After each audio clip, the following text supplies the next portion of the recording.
Welcome to Conversations with Kayakjak, the podcast where we dive deep into the exhilarating world of kayak fishing.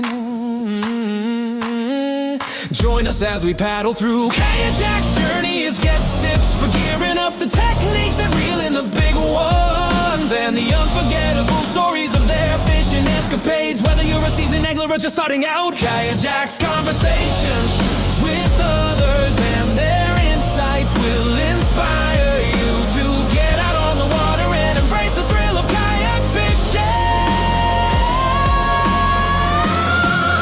So grab your paddle, settle in, and let's embark on this exciting journey together. Welcome to Conversations with Kayakjak, the podcast where we dive deep into the exhilarating world of kayak fishing. We'll get the intro done. He doesn't want to stop. Oh my gosh. I told you guys. Are you guys on here? Yep. Yeah. Oh, wait, hold on a second. We're in here double. Okay. All right. Here we go. Are you there? You hear me? Yep, I hear you. Oh my gosh. So yeah, you guys probably have heard that I'm like the Bill Dance of podcasts. All the bloopers. So yeah, we had a intro there, but it was double music because I had the screen up. Somehow I logged out, logged back in, and I got in twice. So, but thanks for being here, you guys. We got Clayton Westgate and Brandon Elrod of Kayak Kushion with us. And the email just came in from Attorney X I was waiting for, so that's good. We got a lot of people on here already, and kind of excited to get it going. Guys, I'm going to tell you right off the bat, there's like 5 million podcasts out there, and 4 million of them have to do with kayak fishing. So, we're not a podcast, you guys, of like, oh, we're going to be every Tuesday night at 9 or whatever. It's just random, man. So we just get on here and go, and we just want to make things better for everybody. So what we got tonight, though, is something unique that has been going on for a few years, and it started with my kids, and we're going to get into it in a minute. But first of all, Clayton Westgate, where are you from, Clayton? I am from Kansas, from Gardner, Kansas. Nice. And we're from Kansas City. It's about 15 minutes southwest of Kansas City. Okay. We got to stop right there, Elrod. We got to stop right there. You're not going to believe this, Clayton. One of my student teachers, I work as an adjunct for Peru State College here. I'm I guess a professor. I have a student teacher that I'm supervising, and she is from Gardner, Kansas. Yeah. Do you know her? There's a lot of schools down here, and it's supposed to be a really good district. I hope so, because I got 2 kids in it. But my wife actually worked for the district for 3 or 4 years until just recently. Okay, well, her name is Kaylin Platt from Gardner, Kansas. Yeah. You know her? I don't know her. Okay. Off the top of my head, no. Okay, she's a basketball player. Anyway, she's student teaching, and I'm working with her. But that's ironic how you're from Gardner, Kansas. She is too. There's always these connections. So. Thanks. And then, and of course, you fish from a kayak most of the time, right? Yes, I've got a boat also, but I just don't hardly ever use it anymore unless I'm going out with the family. No. You didn't cut one of those kayaks up and put it in your boat, did you? No, they're too expensive to cut up. Yeah, well, the thing is, though, in the contest that you achieved the goal with, it doesn't matter anyway. So, no. But I want to ask you though. I'm gonna be flat out before I get to Brandon. Did you use a kayak cushion at all? Yeah, I have 2 of them in my kayak. I'm gonna tell you, Brandon. We need 2 of them for what we were doing. Yeah, I actually have. I've actually owned 4 of them now because I lost my whole seat on one of my trips this year, so I had to buy another set of them. Wow. Okay. Well, Brandon, can you do us a favor? Thank you. Can you hold up his brand new seat that he's going to win here or get in the mail? Look at that, baby. That looks nice. You earned that. So you got And I got a Bertha in there for you. You can, if you want firm or soft, just let me know, man. Yeah. I had some soft Berthas in my truck from packing orders Yeah. today, so I'll get you set up. Just let me know. Nice. Well, thanks for being here, everybody. We got people still hopping on. Okay, Brandon, you're the originator of the Kayak Cushion, and we brought you on here because we want to talk about the Kayak Cushion night because I don't think anybody's ever really talked about you that much. Well, I appreciate you having me, Marty. And yeah, it's been a fun journey. When I met you, I had just pretty much one of the first events I ever worked, I think, was at KBF that me and you talked about. We talked about your trooper that you've had forever. I was trying to buy that thing off of. Oh, everybody tries to buy that. I still have it. It's getting worked on right now. I was hoping you would. I was hoping to like a podcast studio made out of it or something. That'd be pretty sweet. But actually, it's in my will. It is in my will, and I am not telling anybody who it's willed to. That's pretty awesome. But isn't that cool? It's not, and it's no one in our family. I must be a special person then. It is a special person. It's not my wife though. Yeah, although she's special to me, but no. But yeah, that's funny how you say that. And if you can move to your left a little bit, there you go, Brandon. Now you're okay. There you go. Anyway, so you originator of, and I got some great questions for you. I hope on that. But you live where, Brandon? Chattanooga, Tennessee. I love that place. Although, born and raised. Wow. Yep. Went to the University of Tennessee, Chattanooga. So really, mm-hmm. Did you do any sports there? I finished my last 2 years. I played college baseball at Chat State, and then I had Tommy John, and the arm wore out, and I wanted to do school, so I finished at UTC. That's where I got my kinesiology and biomechanics, my bachelor's degree. So that's what it's kind of how it all panned together on the cushion side of it. Yeah. So that's how you develop. We're going to talk about that here, but so do you do anything besides the kayak cushion? Not now. Full entrepreneur with this now, since I've got other products underneath the Cushion company name now. Nice. Wow. Mm-hmm. I want to share this on the kayak bass fishing site. So if somebody would take that link and share it over there, that'd be kayak bass fishing place. I can't find it on my phone here while I'm talking to you guys, but usually I can find it, but it's not on my feed. So I don't know. One of those deals here. Anyway, so this is full time, and we're gonna by the way, what I want to do though here, Clayton, I want to go to his website here. You have a very nice looking website. By the way, you've got Christine Fisher I saw on there. Mm-hmm. And first one's very thankful. She had a cushion for many years for R&D, so very thankful. Yeah, nice. We're going to share that here in a second, but if I can get it to go, it's not probably in there yet. But so I'm going to add it in front of us. Okay. But let's talk about it here. So the kayak cushion and do you sell mainly to kayakers? Just a couple. There's one of the new products right there. Yeah. We'll talk about that. Yep. Yeah. So I'll give a shout out to the guy that does it for me, Steven Johnson. He does website design. I had my one I launched. You there? Uh-oh, he froze up. He froze up. Oh no.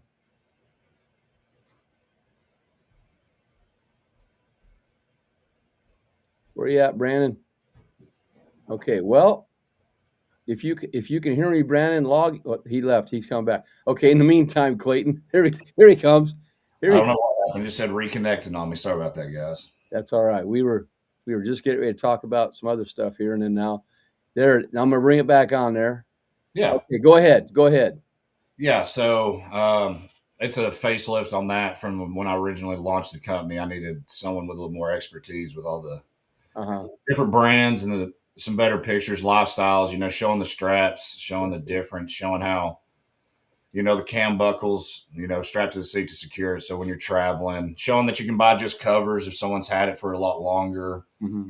If you want to upgrade your insert, over time, it can wear down if you've had one for 5-6 years, like some of these customers have, but it's sewn here. made in Chattanooga. So all from the foam to the process I do of putting the silicone in it, it's a from start to scratch. So pretty proud of how that is came that your poster child there? about. Well, that would be a rainbow trout influencer, I guess, on that one would be. Rainbow trout. All right. I'm gonna go past that to Christine here because this is a rated G show. There you go. There you go. So you can see them there in Christine's, and you, of course, you can. I don't understand. Do you make the covers yourself, or do you have a company that screens those for you? Or So I have a company that does screen them for me now. When we first started out, I was doing them, but yeah, like you'll see the fish pattern ones on there. I dye sub those myself. Like that blanket one underneath her.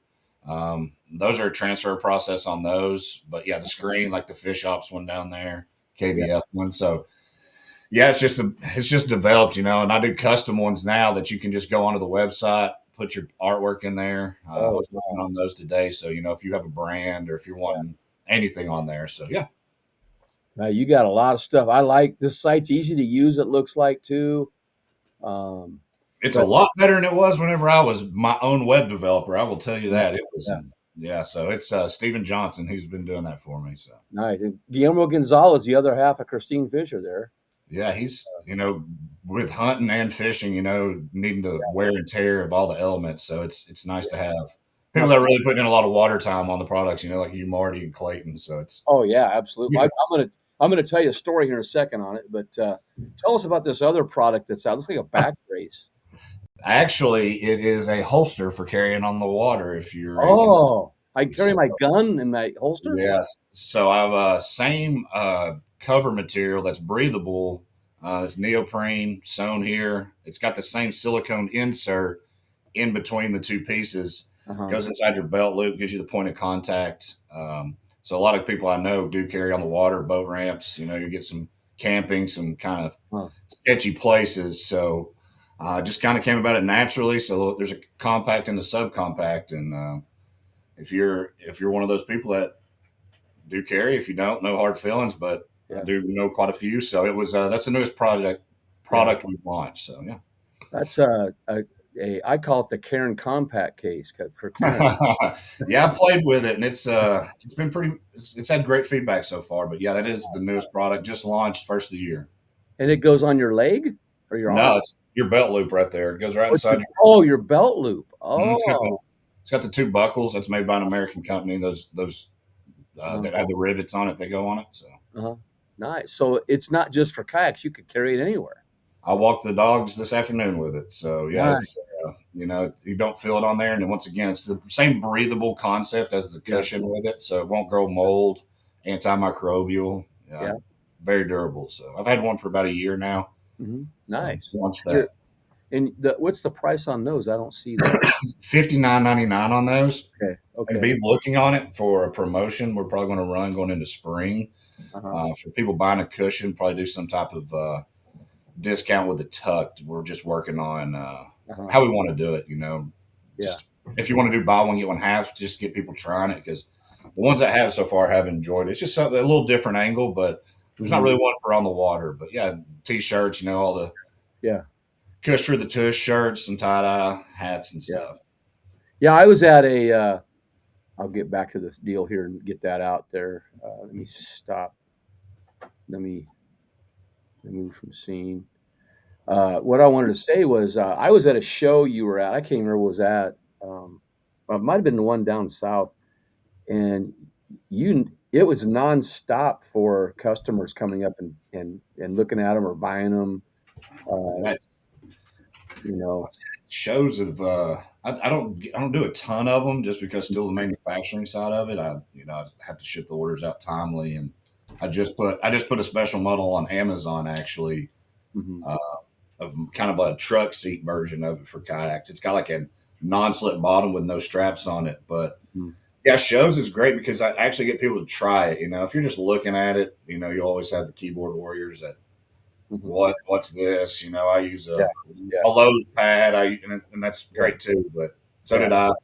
It's I used all that before too. So yeah, Huh. it's I'll be East Tennessee Fishing Show, River Sports, they're going to have them in their booth. I'm not setting up. Yak Gadget, they're going to have some in his booth up there. But I'll be at the Bassmaster in Knoxville. I'll have a booth there with everything there. Nice. Here's one, Trevor Wagner. I know Trevor. I think he's from Texas. I love my kayak cushion. I got the Freedom Squad designed one. I have it since Tulsa Classic. Yeah, I didn't. Yeah, That's a very limited run I ran for them. Yeah, that's yeah. like maybe 5 or 10 of those. So That's that where I was cool. saw you. What do you have? Oh, go ahead. Sorry.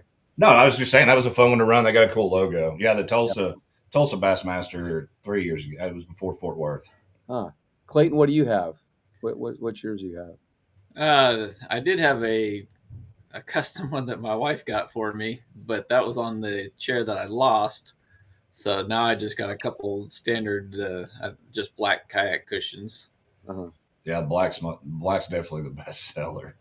Yeah, I have a couple black ones as well, and there's different uses for them. Like, actually, we're going to talk about the 2020 the challenge here in a minute, but I actually have jeez, which way am I going? Okay, there's one. There's mine from what year is that? 2023.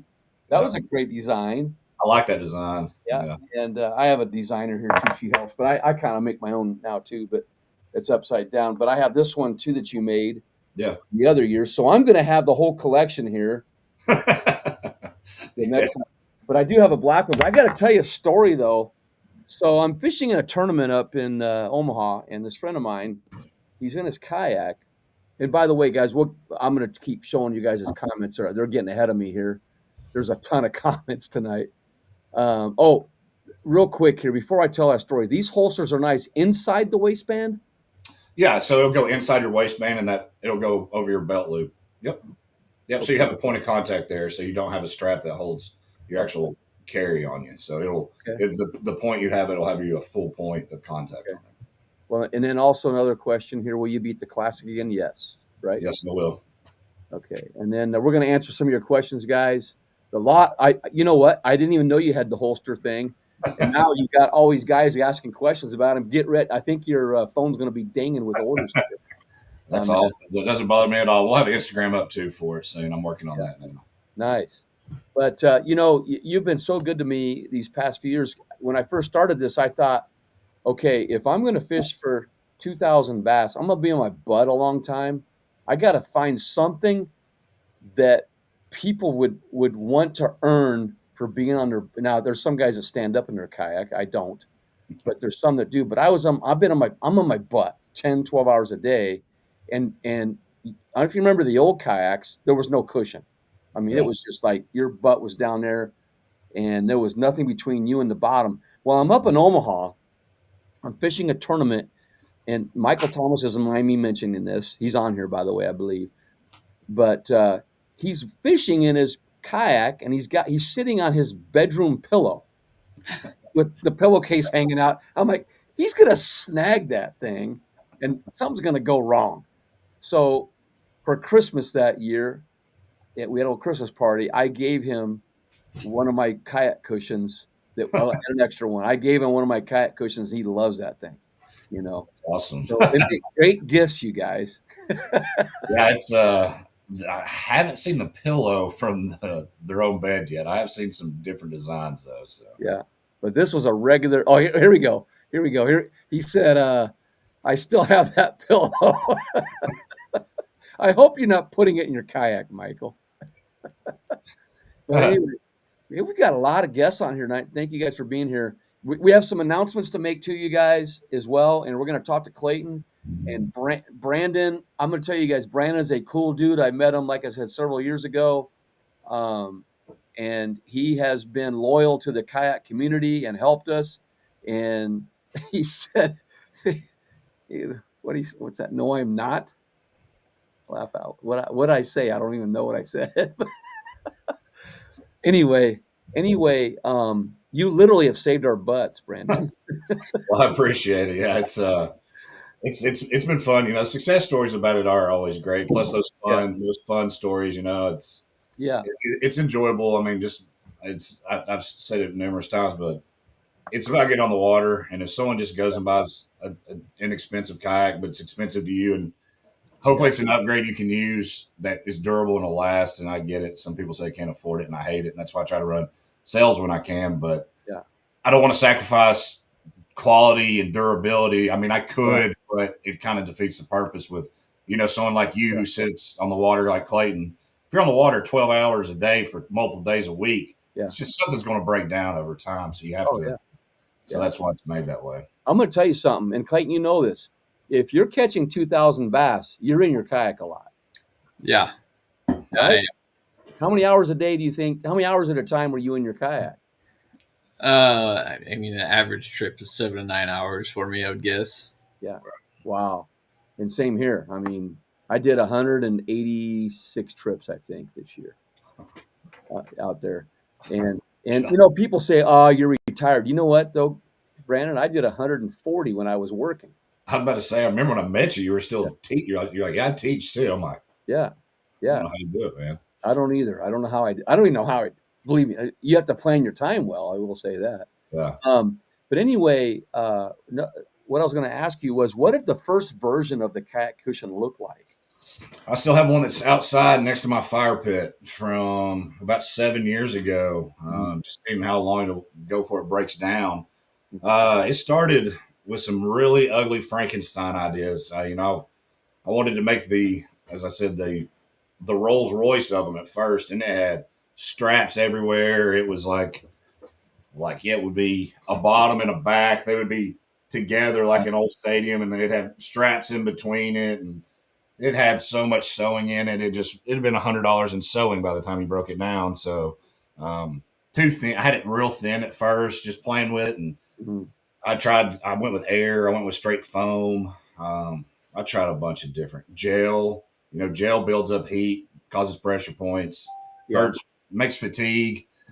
Straight foam, it's just going to deflate, press down, and once again, you're not having any real support to keep you ergonomic, help with your spine. So this foam being with silicone and a couple other ingredients, it makes it just durable. It's like a Chegan's lures. Everyone likes those lures. They're made from silicone. It's just a durable product. It's not the cheapest, but longevity, you get what you pay for. So now let me ask you this, Brandon. When you first started, when you came up with this idea, was it because you were personally dealing with the problem of your butt? Yep, exactly how it happened. I was in a nicer paddle boat, but this was about 10 years ago, and never had a back problem. I still have never had a back problem, but I got sciatica flare up on a 2-day tourney. Yeah. And that second day, you could stand in that boat, but it wasn't a great stand-up boat. It was actually an old Sea Ghost from Bob. And just how your back is in that pinch on that nerve, and it just lit me up. And then I bought stadium seats, straight foam. I tried a bunch of stuff. It took about 2 years of finding the right concoction to put into the foam, and then the right material, because if you got too big of holes in the mesh, the lures are catching. But it was just having a back problem from kayak paddling. No motor. Paddle sitting in my lap still and not kicking, and my back was lit up. I mean, I could barely. I'd go to the bank, stand up. It just nothing. I'd stretch at the ramp before it, and it just kept flaring up on me. Well, here's a question while we're doing this. Is there any advantage to doubling up on the cushions? Cher out of Texas, she has like 2 or 3 of them she sits on, and I have a couple of guys will hit me up for Faircloth. He fishes a bunch of tourneys. Yeah. I had about a 3-inch insert, because when I run the saw, the bottom cut on the foam sometimes will yield a thicker piece, and I'll just run it for people that want, bigger guys will want some extra support. So, or I've had some type of spinal injury, tailbone, and I'll tell them, and they'll say, I'll take that one. So I'll kind of R&D by customer. Let me know how you like it. If you like it, we'll do it, because I'm working on a new model right now, and hopefully I'll launch it by the end of the year, but it's going to have some more ergonomic stuff to go with it. So I use 2 I use 2. Do you use 2, Clayton, or 1? I use 1 that I sit on and 1 for my back. Okay. Yeah. That's the most common. I mean, by far the most common. I tell people start with 1, just see if you like it, and usually ends up with 2. Some people have 2 and a cush bar if they want the whole system, but You don't have to. It just depends. That's why shows are so great because you can come sit on it, try it. Yeah. I always have demos set up, and I'll swap them out for you. Do a firm bottom, soft back, Bertha, Cush bar with a firmness soft because I've learned I can't stereotype what someone's going to like. You Right. just It's got like to kayak. Everybody has their own preference. Correct. And that is as Yeah. it depends who you like and who's giving you free boats a lot of the time. I found out on that one too. Yeah, sometimes. Yeah. By the way, I'm not going to go there. I am not sponsored by a kayak manufacturer, Brandon. That does not surprise me, Marty, by one chance at all. Yeah. It's called the power of no. I understand. So if it's anything like because Z-Man has their own type of plastic and it's very secretive, Yeah. I'm sure guys have tried to duplicate it, but obviously you come up with a recipe of foam. He's gonna go get something. In the meantime, Clayton, how long you been using yours, Clayton? The cushions? Yeah. I've had them about 3 years now. Yeah, nice. So you said Z-Man. So this was from about 3-4 years ago. So that is straight Elastec. Really? And that is a exact insert, as you may recognize the color. So you can see. Jeez. We tried. I probably shouldn't show that on here, but it's been so long. It kind of said statute of limitations. So yeah, you can see. I have 3 of them back here. Did you come up with that? Did you come up with that? So what? Did you come up with that recipe, or did you? We were working on an idea. Long story short, but this thing weighs about 10 or 12 pounds, probably. It is, and it's leftovers. But we're trying. The problem with this is the pressure points. It's pretty much a big gel pad. But not many people have seen this actually. I mean, but yeah, it's a Lastec one we played with the design on, and it's so heavy, man. And you put a treble hook on that and fish for sharks with it. It's cool because we thought about it and they were interested, and well, I love Z-Man products too. Just by the way, yeah, I'm wearing my Z-Man hat because they're doing a January sale on their TRDs and stuff. They got a discount going, guy. You can buy TRDs for a little over $4 this month. That's a good deal. Get on that sale, you guys. Yeah, exactly. But that's funny you said that because that's the exact same size as an insert for me, but it's heavy. I may when you come down here, I may have to throw it in the booth and let you see it. So here's one there for you, and we're going to get to you, Clayton. Don't worry here. This is kind of a double feature show. How does the Kayak Kush compare to the wheelchair pads? So what you're looking at on that is similar technology. What we have is very similar to a wheelchair cushion. But with a wheelchair cushion, there's a couple of different ones. I used to put silver in it, kind of like a wheelchair cushion, because what you're looking at is like bed sores. That's what's real common about wheelchair. Yeah. I've actually made wheelchair cushions for vendors, so very similar. With what we're doing with ours, with the foam and the silicone, it can be used as a wheelchair cushion. So it's just you probably can't write it off on your insurance like a wheelchair cushion. But yeah, very similar aspects. Just some have more gel in it, which once again, that's for blood flow and heat buildup. It's just not practical for those hot summer days. So what we're talking about here, guys, tonight is that Clayton and I last year spent thousands of hours in a kayak. Most of it. Did you stand up in your kayak, Clayton?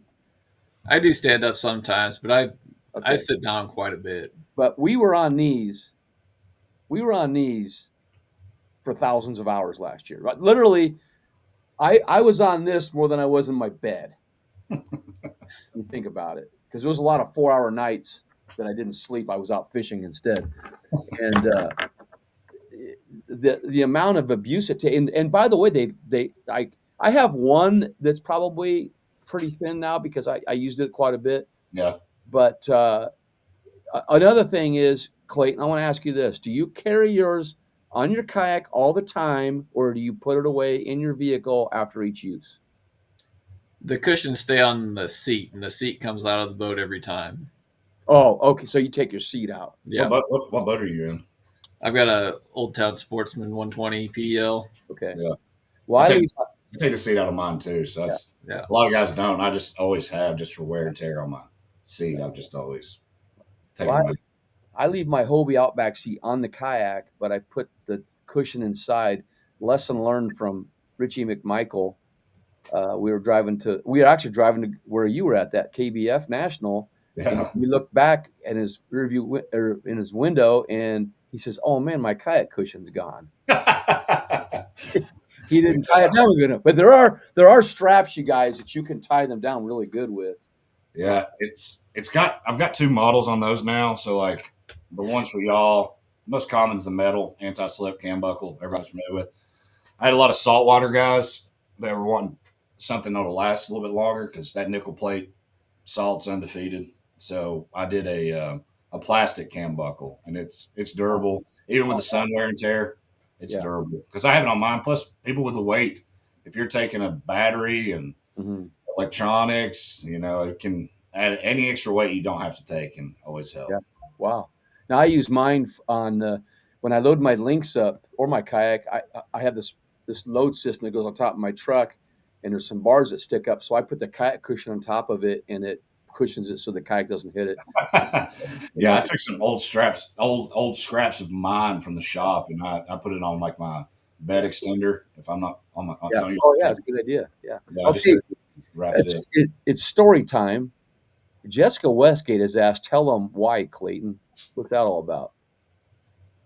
I'm guessing she's talking about why I got the second set of cushions this last year, or how I went about losing my chair, which I was going on a muskie fishing trip up in northeastern Missouri. I left in the middle of the night, and when I'm on my overnight trips, I've got a Forerunner, and I have my cooler in the back, and my seat sits pretty nice on top of the cooler. So I'd stop at the gas station, get ice for my cooler, took my seat out, set it on top of the front of my kayak, put my ice in the cooler, and when I stopped about 2 hours later down the road, I realized that I had never put my seat back into the back of my truck. Oh, no. So I drove all the way back home, tried to retrace my steps, and I never found it. Mm-hmm. So I ended up having to buy a new seat, new cushions. But I fished all that weekend sitting, not really sitting. I bought a $10 step stool from Dollar General on the way out there, and DG tried to sit on that.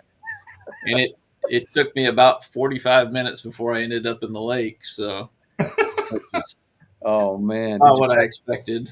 Did you buy a roll of duct tape with that seat in the DG? No, Oh. no, I should have just gone without it. It didn't really do me any good. Well, you're not the only one. I've lost a seat before too of a Kusa one time off the highway, and I had to buy a new one for $150, and that's a long time ago, by the way. Yeah, they're not cheap. No. Yeah. So anyway, I want to ask you, Clayton, what's the best way for a angler to use the kayak cushion? We haven't talked about that at all. What's the best way to use it? Or you just not Clayton? I mean Brandon and Clayton. What? Let's go with Brandon first, and then Clayton. You tell us how you use yours. But Brandon, what is the best way to use the kayak cushion?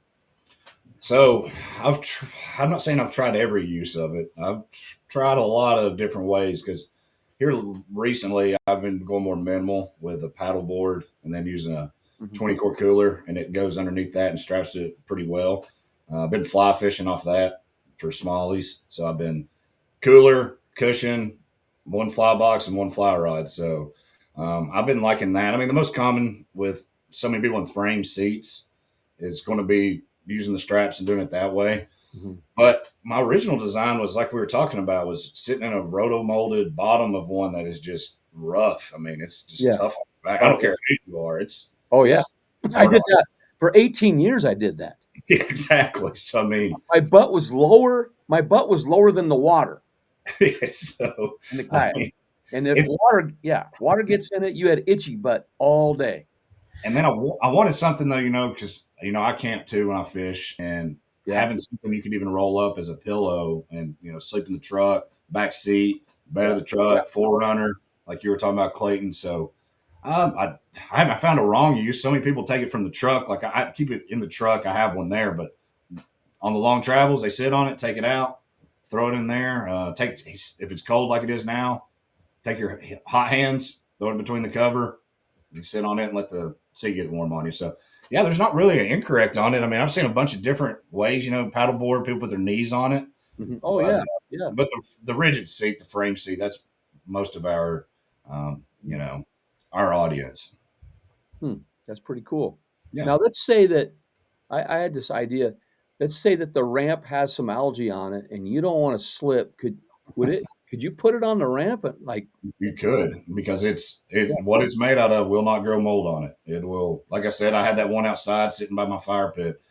You could. I'd take the cover off of it if you don't want to take the cover off of it. Yeah. You can wash it by putting it in the top of the dishwasher, throw it in a pillowcase and throw it in your washing machine or just a water hose. I mean, it's designed to be durable and washed. You may get stains on it, but I had garlic from Yeah. putting garlic on some worms, and I got one real funky during July, and Wow. I about had to retire that one. It just didn't want to come off of it. Wow.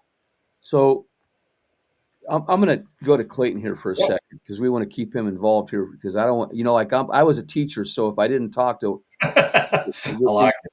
they Go start ahead. getting drowsy on you. So, but because Clayton, I, I I'm interested though, Clayton, because we've been doing this challenge. By the way, I don't know if you know this challenge, this Clayton, but I've been doing this challenge since 2014. Yeah. And not just bass, but all fish. And when I first did it, I failed miserably the first 2 years, of course. My sons got their goals. One of my sons, 75,000 shots. The other one went 450 miles. They both got their goals. I didn't. And this just drove me nuts because I'm such a goal-oriented person.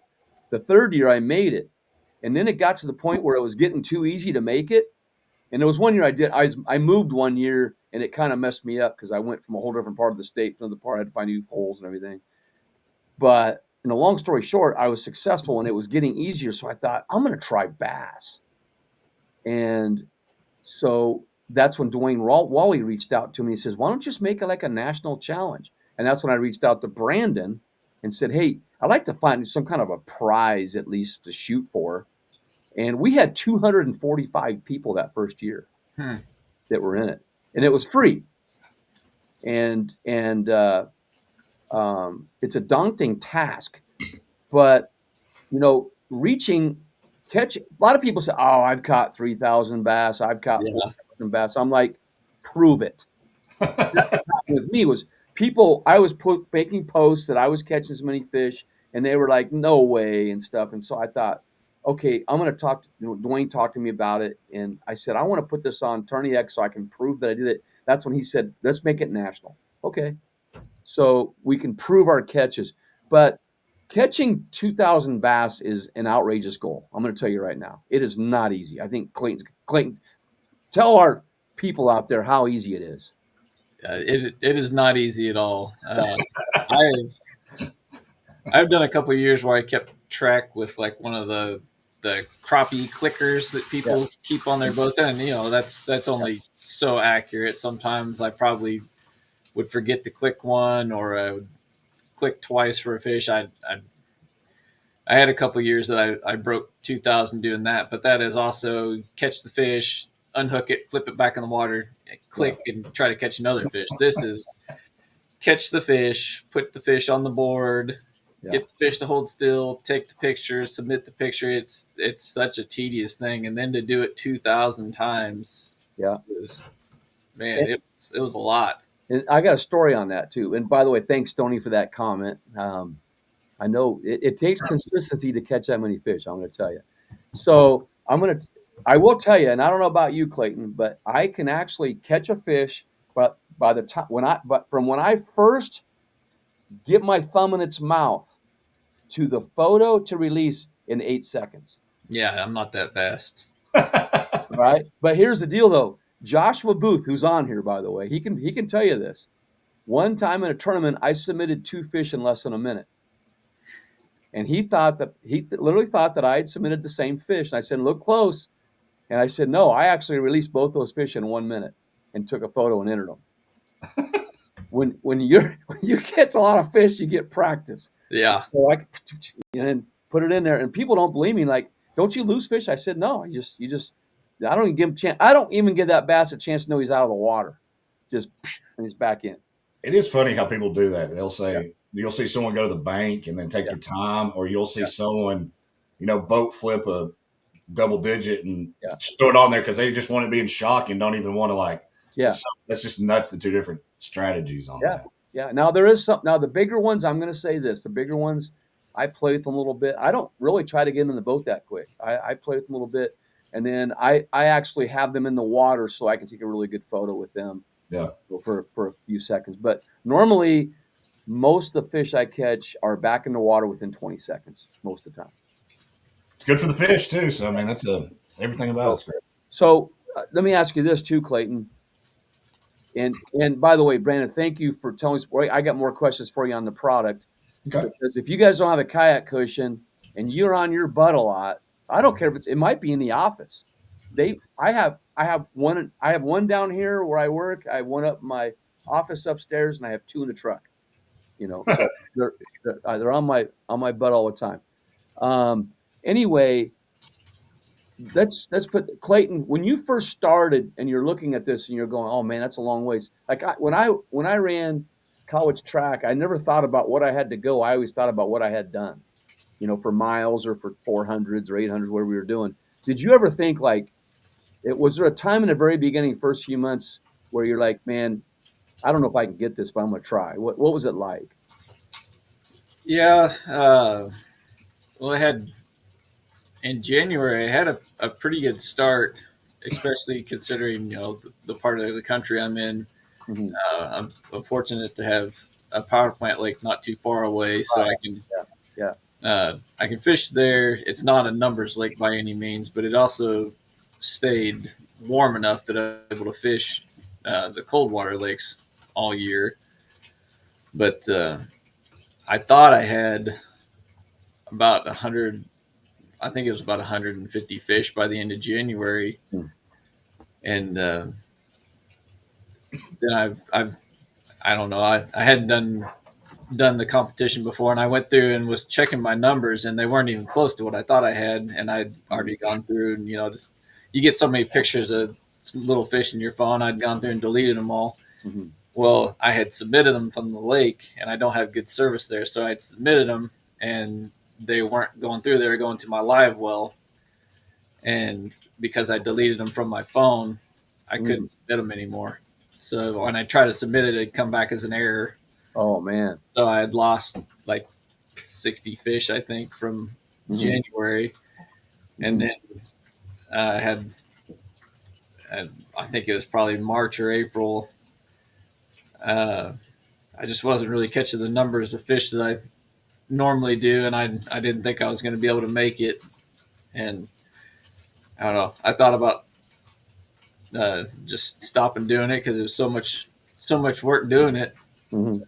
Plus, I like multi-species fishing. I fish for a lot of different kinds of fish also, and I was kind of missing doing some of that because I was putting so much time into fishing for bass. But I stuck with it and just I don't know.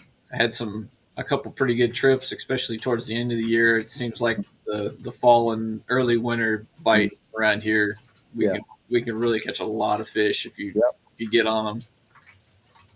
Wow. So at what point did you think, okay, this is real, I'm going to make it?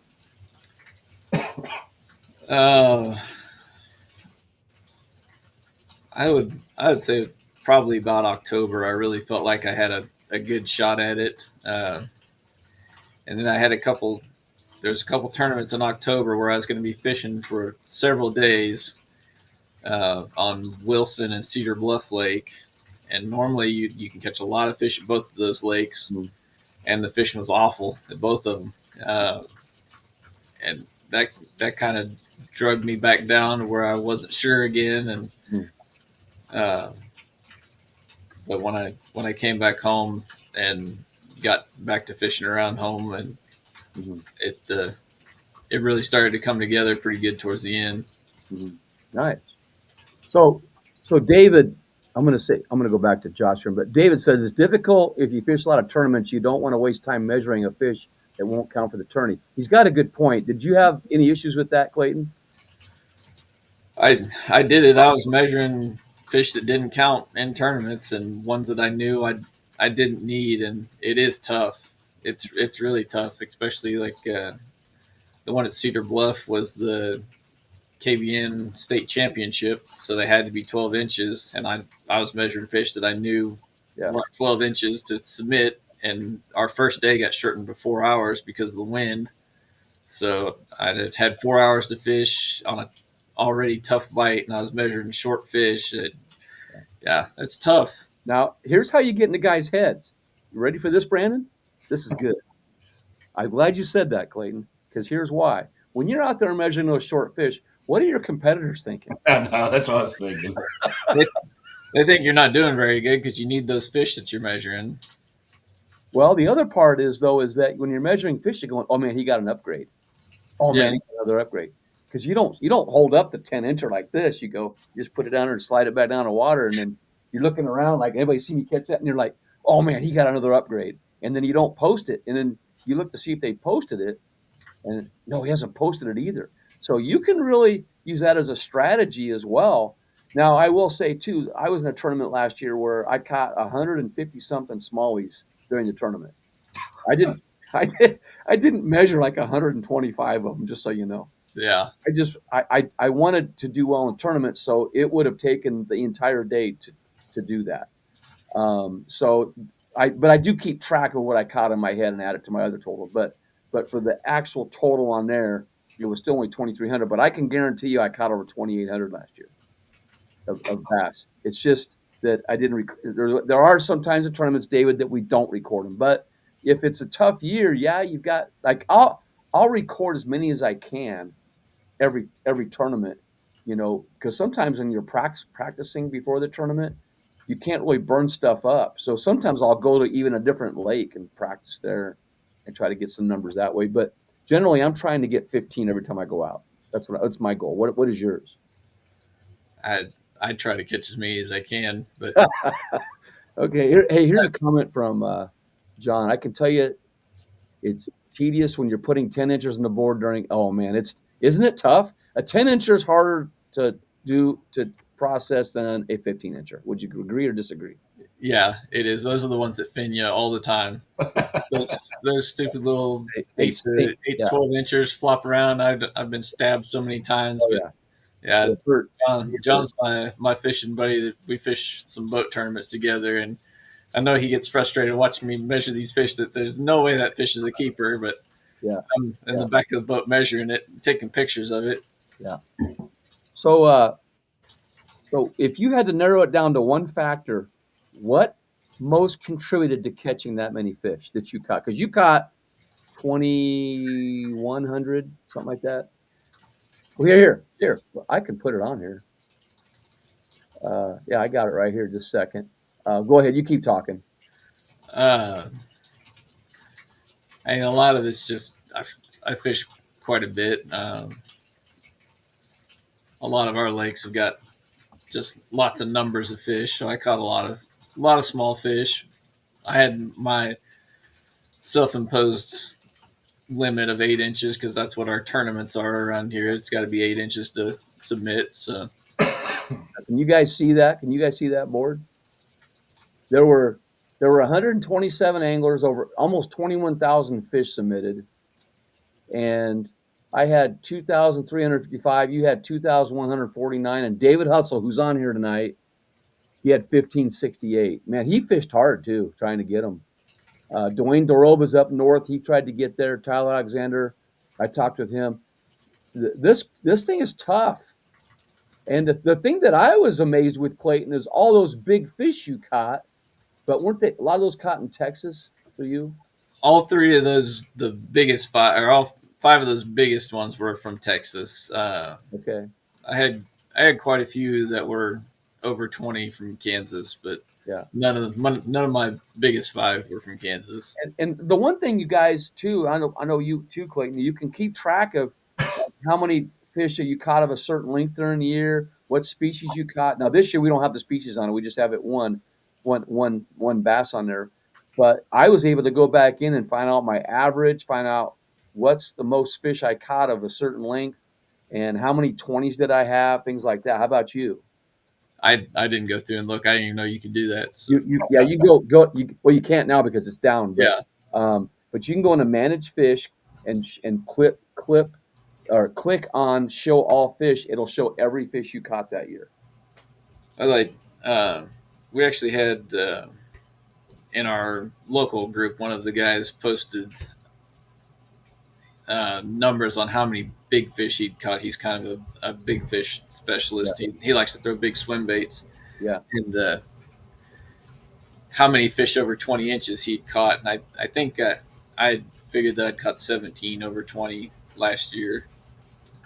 Nice. Yeah, I think I had 20, I think 20, 24 or something. I don't know what it was, but it's kind of fun to keep track of, and on there. Okay, so here we go. The juice, Clayton. Brandon, you ready for the juice? I was wondering how long it's going to take you. Because number one is, Brandon, what material is your seat made out of, Brandon, before we go to the Clayton here with this? Yeah. What would you call that material that's made? I mean, not the cushion part. What's it made out of? Or can you tell us that? I mean, I can. I mean, it's because when someone asks, you want to make sure that it's no problems. But yeah, it's silicone and foam. Okay. It's just the process to do it is pretty tedious. But that gives you an idea of the components that go into it. Yeah. And that obviously make it firm and soft. Firm being green, soft. Did you come up with the recipe for that?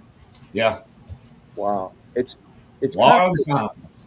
Yes, it took a long time. So yeah, the insert, as y'all are familiar with, that's what gives you that grab. Because the straight foam that's raw, it'll tear pretty easy. I mean, it'll give when you're cutting it, and then it gets compressed. And Nice. Okay, so here's the juice. Here's the question: what lures were most productive? There it is. I was going to ask him myself. I was just curious. What?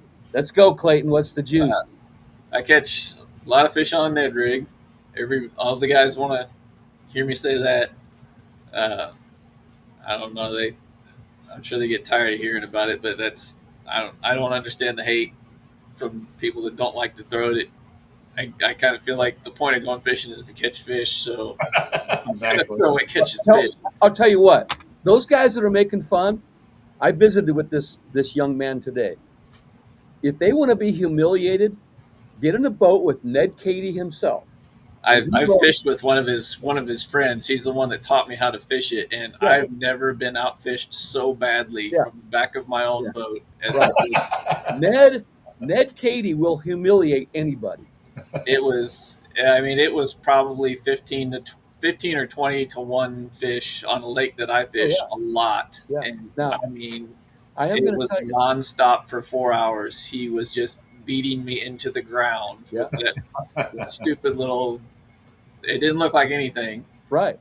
Yeah. Now, I'm going to tell you, I visited with Ned today. That's how I'm saying this. But Ned, we had a Nico versus Ned competition in his boat on his lake.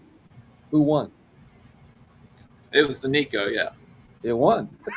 Yeah. The Nico won. I knew you were going to say that. But it was a friendly competition because he does not like to do tournaments. No, he's not a tournament guy at all. But I'm going to tell you that was on Lone Star, wasn't it? Yeah, it was on Lone Star, yeah.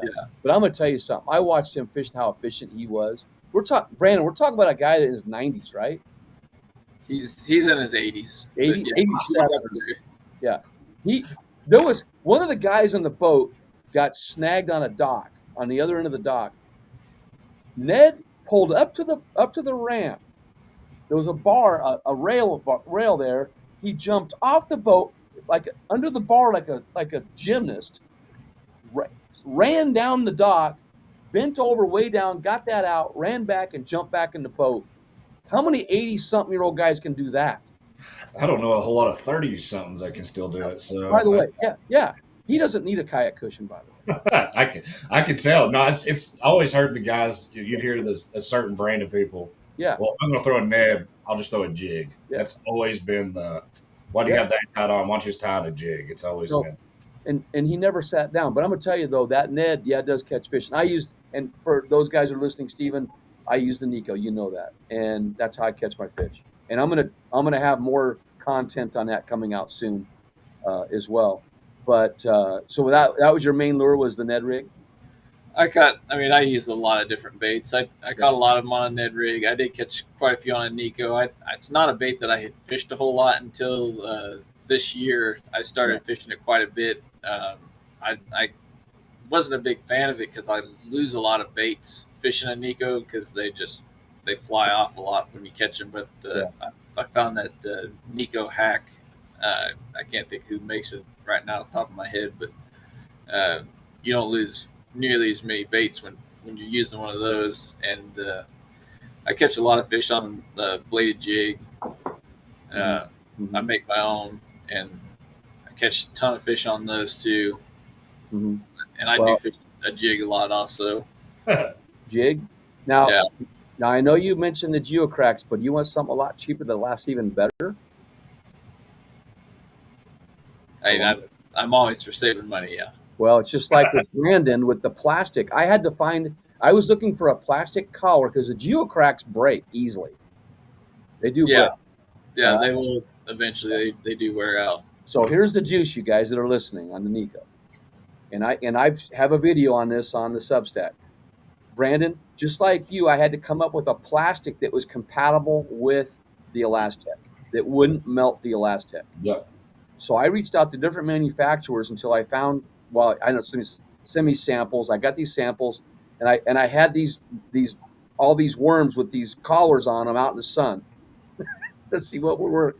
And I found one that worked. And I contacted the company and I said, can you guys send me some more samples of this? So I experimented some more. Sure enough, it worked. And by the way, Russ Snyder's is the first one that came up with it. He came up with the Ace Hardware, the black heat shrink. So I wanted a clear heat shrink, and that's why I reached out. So now I have a clear heat shrink called what? The Snyder sleeve. And we put it on the Elastec. It'll last forever on there. And you put that a little bit through your worm, a little bit through the collar. It'll stay on there pretty much all day. Yeah, I've been using some of the black heat shrink on some of the big TRDs, and that works really well. But here's the deal, though: the clear one doesn't mess up your colors. Yeah, the fish can't see it, and it works really well. So hit me up if you ever see me. I got some. I sell them on my website for guys that want to buy them, and they're super cheap, like $250 for 24 of them. That'll last you a year. Yeah. So anyway, that's our juice, you guys. I use the bladed jig a lot too.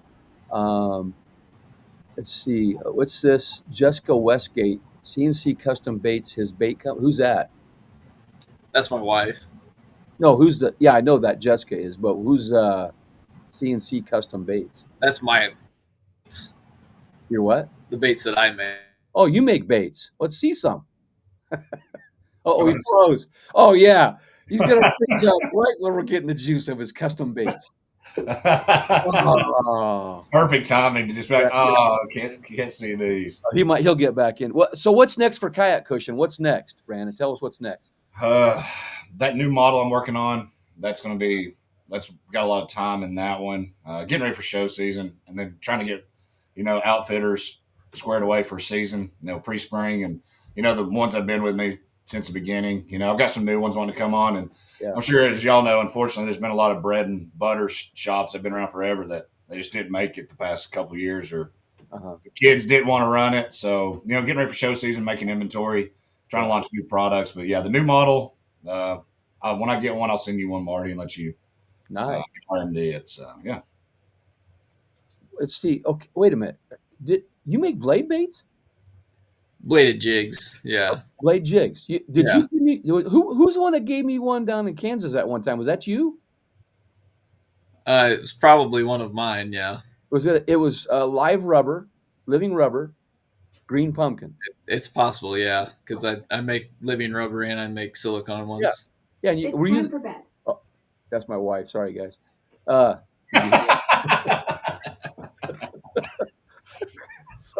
Sorry about that. Wait a minute, Clayton. We got to go back here. Did when you were making those, was there a problem with Z-Man when you started making them? Were you that guy? No, I didn't have any problem. Okay. I didn't wasn't making direct connect ones. Okay. Okay. When the patent was still Yeah. going. Somebody down in Kansas gave me one there. He's going to get one. He's going to show us. So, by the way, I'm tinkering with that too right now, trying to make some, see what it looks like. What do you got there? Oh, these are actually Stonies. Stony, he's on here. Yeah, he's already paid me for them. They just Let's see what Stoney's going to use. they haven't made it to him yet. I got some more comments that I got to get up here too, real quick. We'll get one up while you're getting those. Oh, I make my own NACO. Clayton makes his Neds. You think they know it? Oh, maybe. I don't know if I know what I'm doing, but I use the NICO a lot. I just know that fish love to bite it. Yeah, there's. What's the BHW? Is that it? BHW? Yeah, big head wobbler is what I call them. Oh, big head wobbler. That one's got the gold blade on it. Yeah. So is it a direct connect? These ones aren't. I make direct connect ones also, but I just never wanted to mess with the whole Z-Man thing. Yeah, I know. Yeah, I've been messing around making some stuff, jigs and bladed jigs, stuff like that too. But they're just for me to try to experiment, just to say I caught a fish on something I made, on there. The same with the NICO heads. Yeah, I make my own NICO heads, and they're going to be actually Logan Greeno, who's going to be set up down at the Classic. He's going to have our NICO heads down there with him to sell. And it's every day. I don't know about you, but every day I get orders for NICO heads. Yeah, right now it's not so much, but once I want to be fishing too, that's when everybody wants to order. Yeah, right. It's usually right before I'm about to go on a trip or something, and somebody wants them last minute. Nice. There's the Code Blue Big Head. It's a solid blue one. That's one of my most productive ones. It's blue blade, blue head, blue skirt. Wow. And it is a fish catching machine. I don't know why. Okay, well, when we see each other, we got to do some trading. See what we can do with that. Anytime you get like the green, that greenish algae bloom colored water, that bait is a killer. Blue. What kind of trailer? You can put a black and blue trailer on it. I usually put something sapphire blue. I've got a stockpile of sapphire blue pit bosses I put on the back of it, or Havoc devil spears. Wow. Okay. How much of catching as many fish as you caught came down to efficiency instead of just making perfect casts and things like that? What tell me about that. Like when you're catching a lot of fish, because you got to catch a lot of fish in this. Mm-hmm. Did it come down to I got to make that, or you just started casting and just catching them? No, it's really a lot like tournament fishing, but it's all day long, every day. I think. Yeah. I'm not spending a lot of time on areas that I don't think are going to be productive, or it's a lot of what I call high percentage areas. It's what I look for in a tournament. I'm not going to be, when I'm going in between my spots, I'm not going to slow down and fish this area just to see what's there. I'm going to the next spot that I am really sure is going to have fish. So I'm trying to maximize my time on the water and spend as much time in that high percentage water that I think I'm going to be catching fish. Same here. Same with here. Yep. Okay. So, oh, is that oh, somebody's got something on. I don't know. You got a screen on somebody? Okay. Never mind. All right. So, I want to, Brandon, are you doing okay? I know you're ill. Are you doing okay? I think my battery's actually dying on me, man. So I'll probably take some Sudafed, not Dayquil or Nyquil. And okay, what's the next show where he can see you? I'll be up at East Tennessee for NA booth one of the days, but Bassmaster, that's the next one. But before that, I'll be in Cartersville, Georgia at the NOE down there. So that'll be the next one. Be in February. All right. And So anyway, I want to thank you for coming. I hope, Brandon, this is productive for you. I think a lot of people learned some stuff about the seat cushion. Hey, yeah, man, I appreciate it. And Clayton, I'll get shoot me your address. Just send me a message, man. I appreciate it, and I may have to order that blue setup since you let that secret out of the bag. Yeah, So, my youngest just ran one down to me. It's Whoa, dude, real. that I'll is take a it by the that camera. was That good. one has been worked that's awesome. over, but yeah, they're That just solid blue all over, and I don't know what the fish see, but they see something that they should eat. Well, you're about to have a bunch of orders probably after this goes on all the pages. So, The biggest bass I've caught in a kayak tournament. That's what I caught it on. pretty sweet, man. so. How much are they? They're $7. That's a wire tied skirt with a wire tray keeper. Okay, I'll be talking to you. Yeah, I think I will have to on that one too. So, Yeah, I just want to see what they do. That's kind of cool. Okay, yeah. Poor Stony, Clayton. Look at Clayton. Okay, Stony, the cat's out of the bag now, buddy. This is why we do podcasts, Stony. Yeah, That's awesome. If you guys want to see some juice too, go to Darren Windle's podcast, man. There is some juice on that one. Wyatt Hammond, he's got Wyatt Hammond for a sidekick now, and Wyatt Hammond, is a guru. Just so you guys know. And then everybody's thanking you, Brandon, for the kayak cushions, and we want to thank you. And I want to thank you personally, Brandon, for all the support you've given us on this. It's an incredible challenge, and the odds are of making it are pretty tough. So hopefully you won't have to make 200 next year. Hey man, if it keeps people on the water and it keeps it the fun environment that it is, man, it's cool. Yeah. And like you said, you get a shot at one. So Yeah. one's Clayton, one's yours, and yeah, I have no problem with it all, man. It's Yeah. you supported me all these years, so at least I can do Marty and Clayton. It was good chatting with y'all, and look forward to doing it again. And thanks everybody for the questions. If you need anything, just contact me directly. I run everything, so you'll be talking to me, and look forward to hearing from you. All right, man. Thank you, and I'll see you down there. I'll be down in May to the 10. I'm in the. All right, man. So yeah, well, I'm right next to Chickamauga Dam, so just give me a shout. Oh, nice. Okay. All right, man. Take care. All right. I'll take care. Good night. Bye. Let's see. Okay. Anyway, let's see here. I don't know how to do this here, but there we go. Okay. Now I can separate this a little bit. Okay, Clayton, real quick. Let me get that out. We want to do a couple more things here because I got some announcements and stuff you might be interested in. I don't know. Maybe. Okay. But I lost my comments. Here we go. Anyway, that lure you just showed, there's a lot of people that are watching this that are probably going to contact you. Do you know that? Are you ready to make some more? Oh yeah, I got plenty more to make. Do you mold the heads? Yeah, I pour them and tie them. Wow. Do everything myself. Now, do you do that little secret where I've been using a quick clip in the head itself to join the hook and that together, and I'm using those giant hooks. I mean, it's a big hook. It's a 6/0 hook that I put on mine. So yeah, mine's a 5/0. Okay, yeah, and it's a straight shank. This is a jig hook, 6/0 jig hook. Okay, wow, it's interesting to compare these things. Yeah. Go ahead.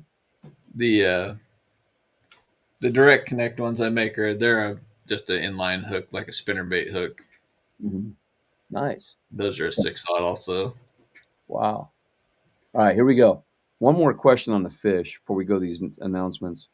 Do you intentionally fish for numbers sometimes, or do you give up the big fish? You ever done that? I think some of the lakes I go to, they don't have as many big fish. So I kind of know when I go to them, I don't have the chance to catch as good of an opportunity to catch big fish. They're still there, Mm-hmm. but I don't know. I'm kind of to the point of where I've caught enough fish that I don't really like going places where I'm only going to catch little fish. Mm-hmm. So I try not to do that if I can avoid it. But if I don't have a lot of time, the lakes by my house don't have a lot of bigger fish. So I go out there. I know an 18 incher is about as good as I'm going to get. Yeah. So Yeah. uh, those times, I'm just going out to have fun and catch fish. So Hmm. I know most likely it's going to be a lot of those 12 to 14 inches that I'm catching. Now, okay, how about this though? Some of the guests might be aware of this or know of this. Do you think that going after this many fish in a year, over 2,000 catches, does it help you become a better angler? You're still fooling over 2,000 fish in a year. Mhm. That's a lot of bites. Mhm. And we've all had those days where, man, a 12 inch would be great. If I could just get one 12-inch bite, that'd be great. Well, now you're trying to Yeah. get 2,000 of them. Yeah, Yeah. it definitely can help you be a better angler to go out there and just get that many bites. Yeah. And it's addictive, isn't it? Yeah, yeah, it's. I Yeah. mean, I was going before work when I'd have 10 minutes before work just to make a few casts off the bank to try to catch a couple more to put on the board. So Wow. Wow. Well, I got a couple announcements here. Number one is the prizes. Those that are in the 2026 challenge, there was an email that went out tonight, and it described some of the newest things that we're offering. And Clayton, I'm sorry these weren't offered last year, but guess what? It kind of grew from last year, the interest. And today we were at 166 anglers.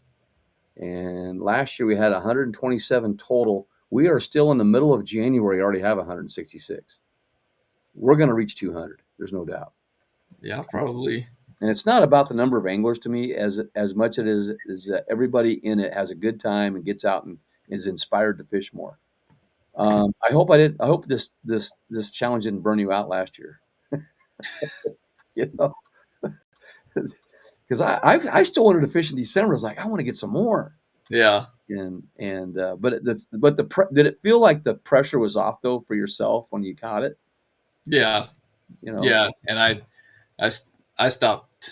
Uh, I was still measuring some of them, but the 10 and the 10 and 11 inches started just going back in the water. If it yeah, wasn't a little bit better quality fish, I wasn't putting it on the board. yeah, nice, My hands were too cold on those some of those December trips and November trips. yeah. Now I wear some gloves too. Now, so here's the deal. This year, Clayton, guess what? We have the kayak cushion, which if you're going to get this, you're going to get one of these in the mail. You're going to give him your address. He's going to give you one. And I guarantee you're going to be proud of that. And I when I have mine on my kayak, they go, "What's that all about?" And some people don't believe I caught. In fact, even on the social media, I still have guys saying that we did not catch that many fish. I said, just go check it out. They're all submitted. And Yeah, by the way, this year Joshua Booth is judging every single fish. So, so far he is. I don't know if that's going to last. We'll see. I told him, but he give it thimbles for his fingers. But every fish is judged, and it's just to keep, just kind of let people know if they're. It helps people practice with, putting fish on a board and taking a picture yeah, for their tournaments. But what we're doing is we have the kayak cushion, Trash Panda decals for anybody that makes it. Anybody, a $50 gift card to Trash Panda if you catch 2026 bass, and they're submitted and judged. We have a drawing. Oh wait, another prize if you made it. There's another prize if you make it, I think. Anyway, if you make it, there's a kayak, a new canoe, unlimited 10 being given away, and a KBF lifetime membership that's worth $650. Those two prizes are in a drawing for instance, last year it would have been a drawing between us two yeah, to win those, but you have to be a KBF member to win those. hmm So if somebody makes it and they're not a KBF member, it rolls down to the next person, or that person's not going to be in that drawing. We also have another drawing that it's going to be announced in the email, or it was in the email. Oh, Steve Billington, I've heard of that guy. Uh, that at by September 30th, if you have 1,210, there's a drawing for an SUP 1210 Sea Eagle inflatable. It's a pretty nice little boat. Yeah. And so anybody who reaches 1210 by September 30th, we have a drawing in October for that boat, of which you also have to be a KBF member to get that. So I'm working with KBF on that. I have some other stuff in the works I can't mention right now that might happen for anybody that makes it. I can't remember if I got even any. There's so much happening, you guys, on this that I can't even keep up with what's happening. I'm running an expo in 2 weeks, and I've been trying to get that all done.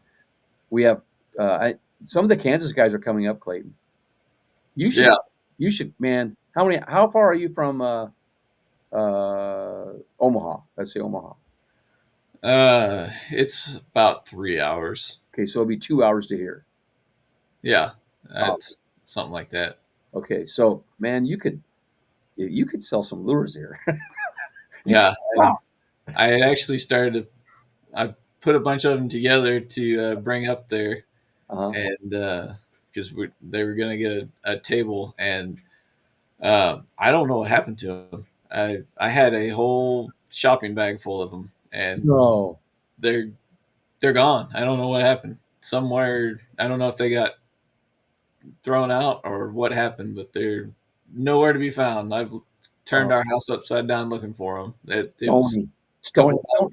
Has Stony been to your house? His couple $1,000s worth of baits, and I cannot find them. Oh my gosh, they got to be somewhere. I'm guessing they're at the landfill. Okay. Oh man, did you? Oh my gosh.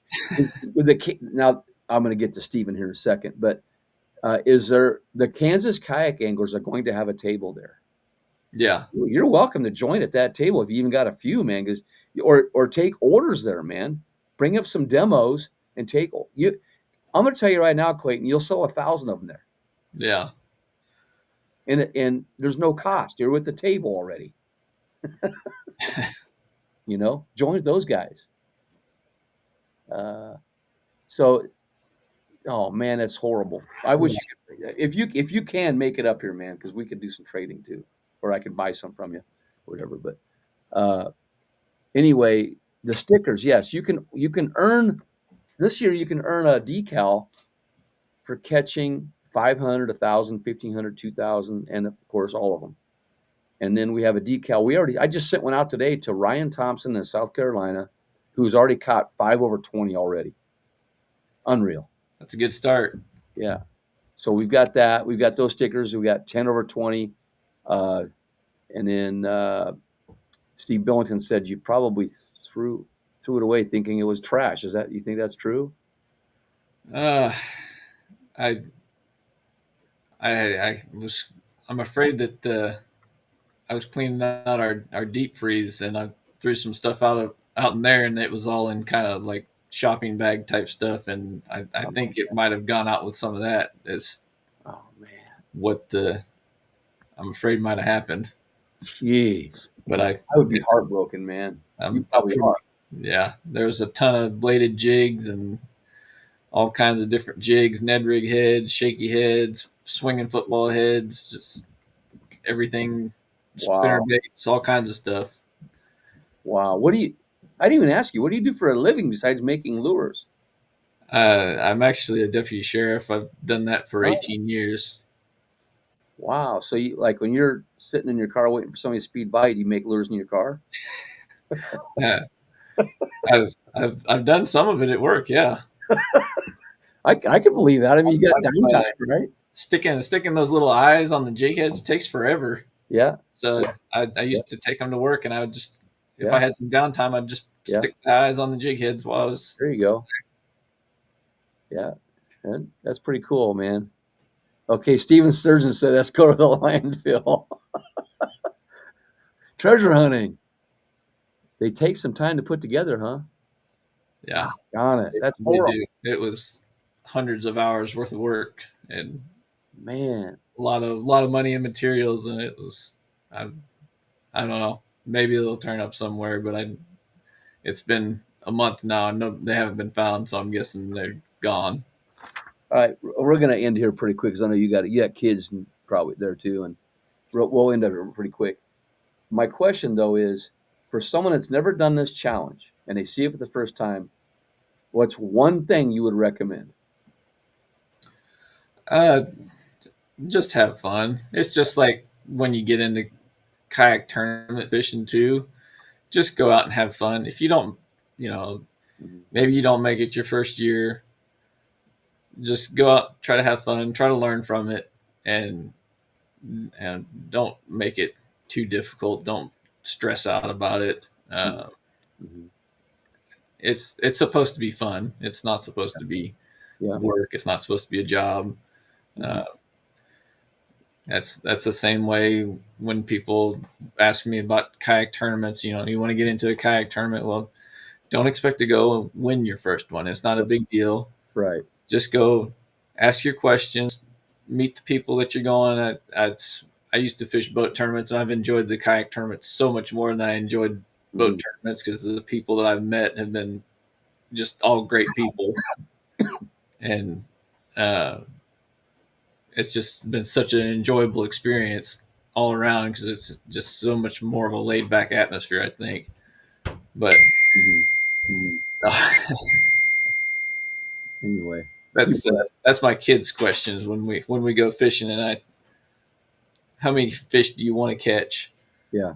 I tell them I want to catch a couple more fish, and they say, "Well, how many fish do you want to catch, Dad?" And I say, "I want to catch all of them."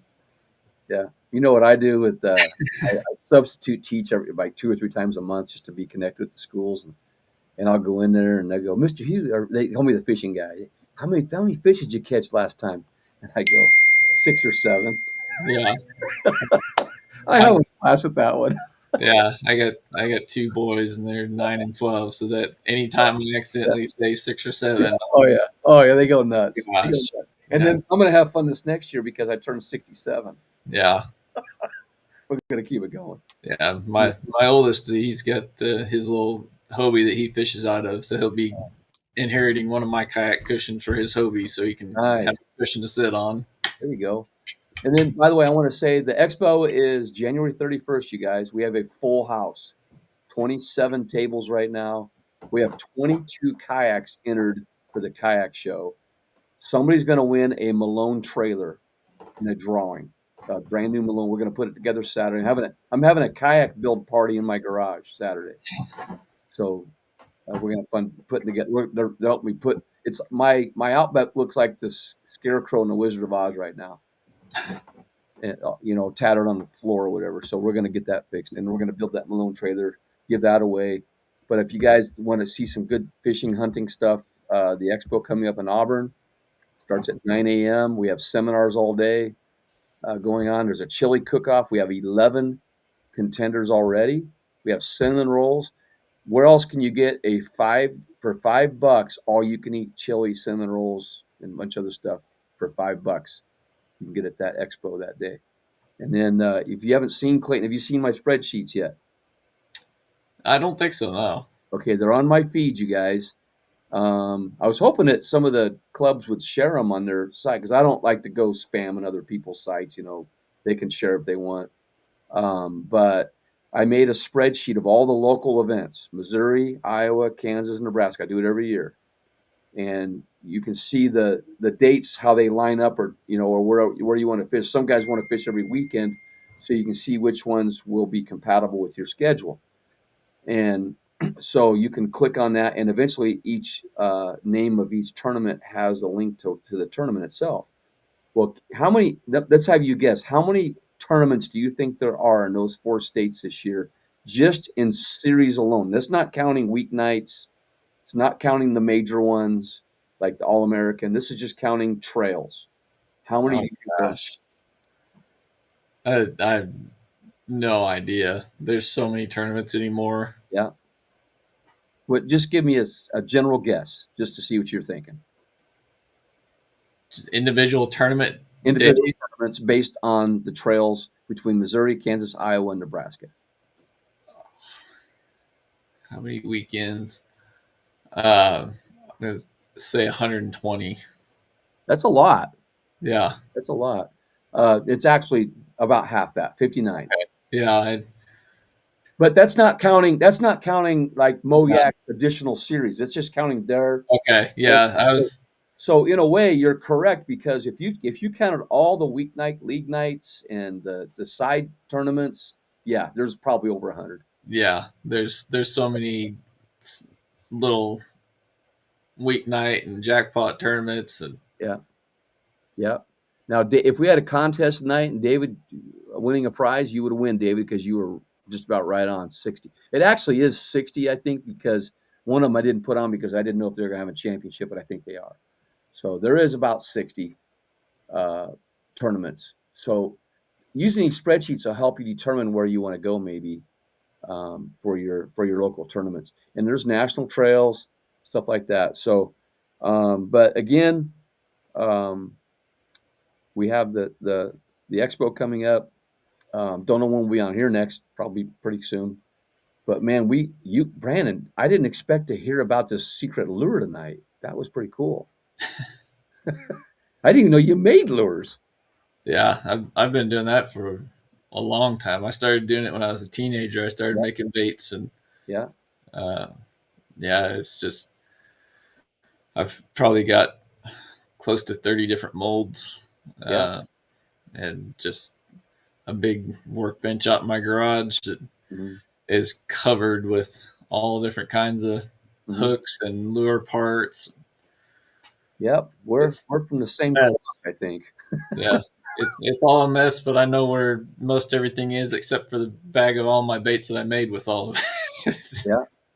Yeah. I painted out a couple hundred tonight because it seems like the more I make, the more that go out the door the next day, Yeah, you know?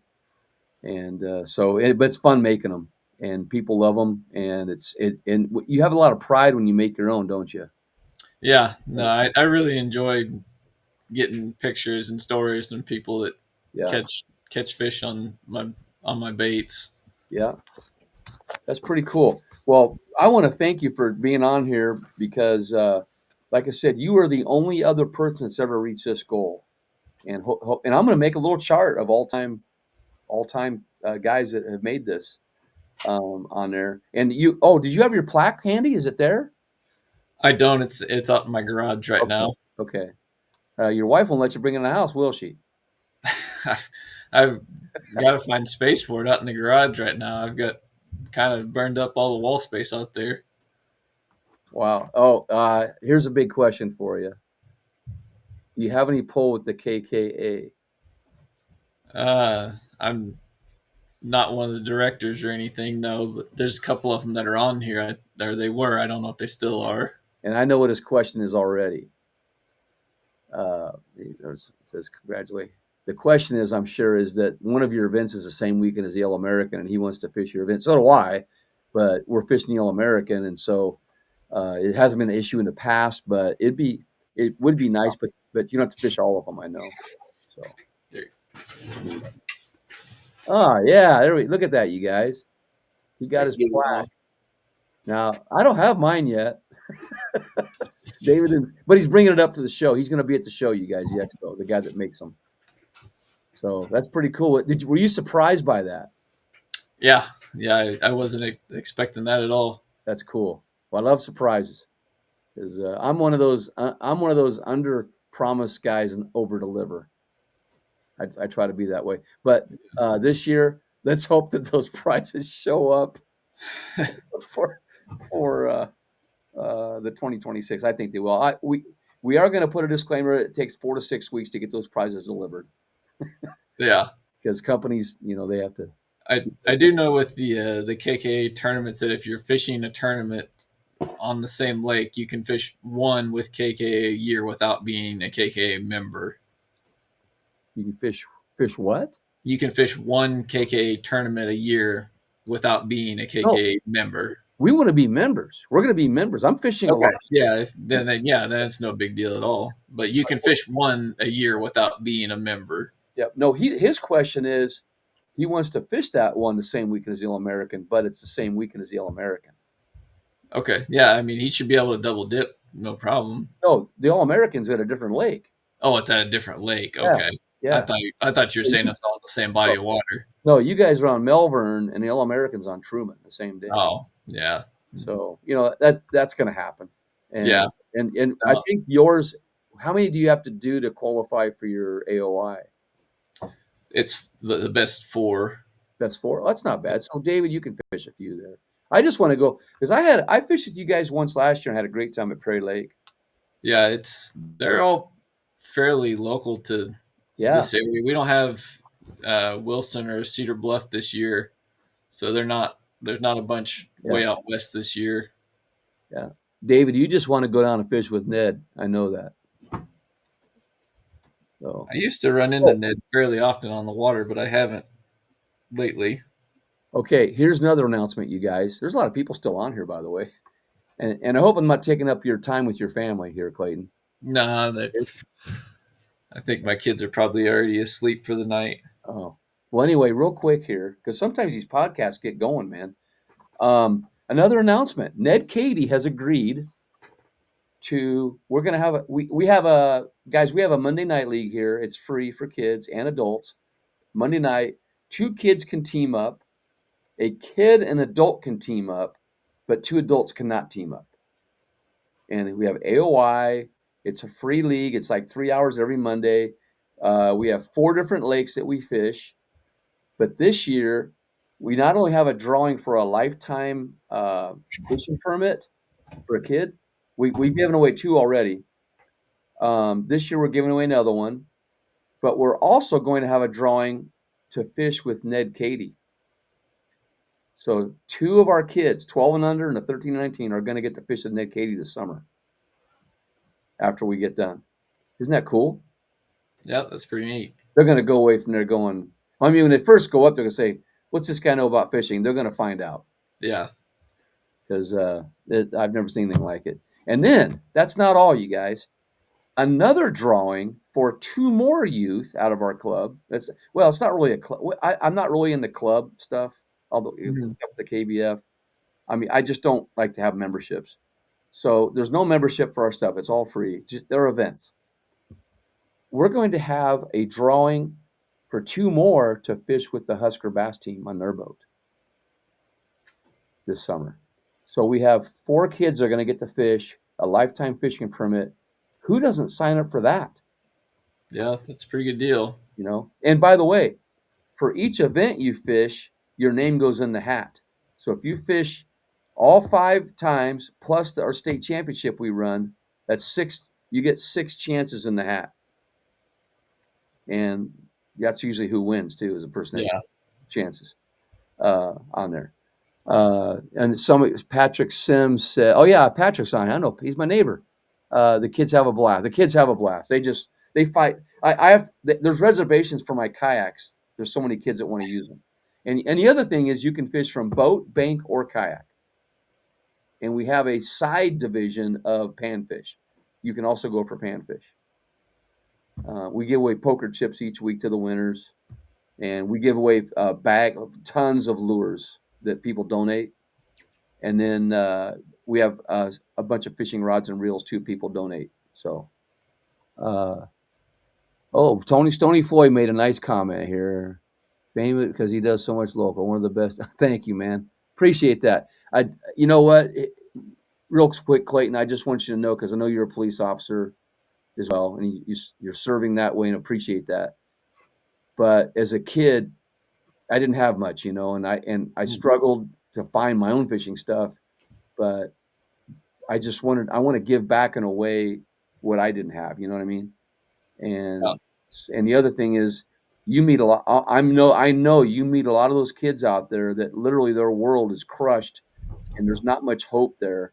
And we got to give those kids hope, and that's one reason why I was an educator. With those kids. So go ahead there. What were you say? You're cutting out. Are you there? Yeah, I'm here. Anyway, that's my mission, is to and just to make things better. And so we get a lot of those kids that, sometimes they are struggling, but this is their one thing where nothing else matters in the world. They can go out and fish. And so anyway, that's my mission. Thanks, Tony, for that. With that, any other things you want to say, Clayton? Any shout outs or anything like that? No, I mean, I'd like to shout out to my family for being there for me and Yeah. kind of support me through chasing my little goals and dreams that I like to do while I'm out there on the water. Yeah. You want to come over here, bud? Here's Yeah. one of them right Who here is that I that? thought Yes. was. Who is that? Who is that? This is Finn. Oh my gosh, Finn, I've got Lake and Finn. Lake, and Finn. Yep. That is so cool, Finn. That's pretty neat, He's a man. pretty good little fisherman when he decides to go do it. That's pretty cool, Finn. Does he like kayak fishing? He's been in it. I took him out in it for the first time this last year. He rode in the back of mine. He thought that was pretty cool. Yeah. Yeah. Nice, Finn. What's your favorite fish to catch? I don't really have a favorite fish to catch. I just like to catch fish. The drug is in the tug. Yeah. He usually catches all the smallmouth when we go fishing. He has the he's got the knack with the Ned rig, putting it out there and Nice. getting it in front of the smallmouth. Yeah. Nice. Well, Finn, we wish you the best this year. Hope to see you sometime there, and I'm sure we'll see you on the lake sometime fishing. Well, with Lake, right? Yeah. Yeah, his big brother's already done a couple little tournaments, kayak tournaments. I think he got 7th in one of them. He did. Nice. Caught the 3rd biggest bass in the tournament. He did really well. That was against other kids or adults? That was against adults. That was against. Oh wow, that's pretty cool. I was fishing in that tournament too. I won that one and he got 7th. And how much money? That's pretty cool. I don't remember. I got to tell you guys, the first tournament we offered was 2004. It was 9 species. You had a piece of paper with a checklist on it, and you went out and you marked off and you caught them. My son was like 8 or 9, and he won that tournament. Yeah. But we had a youth division and but he won the youth division. But he had the most species of all those guys. And of course, he was in my kayak, but he did all the fishing, and he just marked me, catch him, take a photo, and then. But we didn't have any like we had the old digital cameras back then. Mm-hmm. But we didn't have to prove them. You just checked it off, and then the next year, of course, there's so much stuff that progressed through time, and now it's like nuts how good this technology's become. Yeah. But Finn, thanks for being on here. Your dad is an incredible angler, as he is the only one in the nation, besides Kayakjak, to catch over 2,000 bass in a year. Wow. That's quite an honor. That plaque he's got, do not put it in the fireplace. Obviously. That means a lot, man. But you can tell your friends at school that he's caught, I mean, a lot of bass. A lot of bass. Yeah. Did you do it 2025? Yeah. Oh. Yeah. But I haven't seen his name on 2026 though yet. What's going on there, Clayton? How many fish have you caught? Are you doing the 2026 challenge? I haven't signed up for it. We'll Yeah. sign up for it. It's anywhere we what? Listen to that. Yeah. Look at that. This gets after it. That's good. Yeah, I didn't start till March last year. Yeah. You know, Stony Flea's a stud. That's awesome, man. Finn, I love your attitude, man. You keep us all going. That's awesome. Yeah. You won the last fishing derby you fished in, didn't you? Yeah. For your age group. Yeah. That's pretty cool. That's pretty cool. We need to get more kids out there like you guys doing this, man. That's awesome. That's awesome. Man, if I wish you could come up to the expo. I really do. If you're on. Yeah. I could probably get up there. I imagine I might be able to drag John up there too. Yeah, that'd be awesome. We'd love to have you there, and man, bring a couple of those blue bombers with you. Yeah. At least show them off, because you could take names. I'm serious. If I mean, I know you lost a lot of them, but you'd have a chance to replenish with what you would sell. So on there, as far as that goes. But anyway, we appreciate you being on. And anything else? I don't think so. Well, congratulations on catching 2025. Stony Fly. We're going to keep going on. Stoney's not giving up. No. He's not giving up. But anyways, thanks for being on here. And thank you guys for being on, all the people that watched tonight. We'll have this recorded on YouTube and podcasts. Every podcast out there, it goes on. I'm sure people are going to want to watch that video when we mentioned the blue baits, and they're all congratulating you. By the way, people don't realize how tough this challenge is until they try it. Yeah. It's mind-boggling. Yeah, it was real difficult. I want to go back real quick before we go. There was one year, 2015, I think. I needed 41 fish on December 31st. And it was iced over. A friend of mine took me to a pond, drilled some holes. I caught 41 green sunfish that day to reach the challenge. I was out, and a week before that, I was in a blizzard on the lake, and the ice was forming as I was on the lake trying to catch the fish, crappie. That was just multi-species. And then last year, of course, I caught my 24th, I think on like December the 18th or 17th. I don't know. In there. So some years it gets tough. Yeah. Depends. Cool. All right. They're saying all kinds of compliments here. Thank you guys. Thanks for being on here. And we'll let you guys go. Finn, get some rest. You got to go to school tomorrow, man. Sorry about that. Yeah, you do. It's Friday. It's Friday. You got got a 3-day weekend too. All right. Okay. All right, man. You guys take care. Thanks. And I'm going to play some music and we're going to get out of here. All right. Welcome to Conversations with Kayakjak, the podcast where we dive deep into the exhilarating world of kayak.